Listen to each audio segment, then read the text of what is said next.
ধর্মের রাজনীতি যদি কোনো সরকার করে তাহলে এখানে এই ধরনের কথাই তারা বলবে। আজকে ঠাকুরমশাই যারা আমাদের হিন্দু ঠাকুরমশাই, তারা কোনো ভাতা পাচ্ছে না, কিন্তু আজকে 2,500-3,000 টাকা করে মুয়াজ্জিম ভাতা দেওয়া হচ্ছে। এইদিকে দুর্গাপুজোর প্যান্ডেলের জন্য, পুজোর জন্য 1,10,000 দেওয়া হচ্ছে।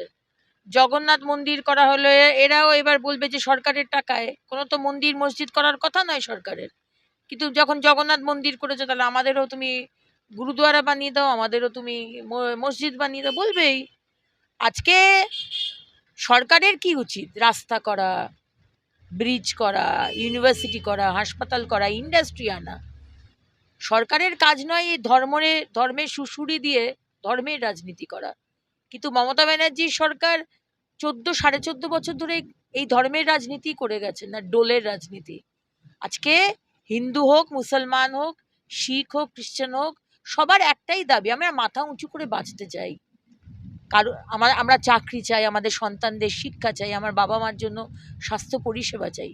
চাহিদাটা কিন্তু যে ধর্মেরই মানুষ হোক তাদের কিন্তু এক। আজকে তারা বুঝছে, তারা প্রতিবাদ করছে।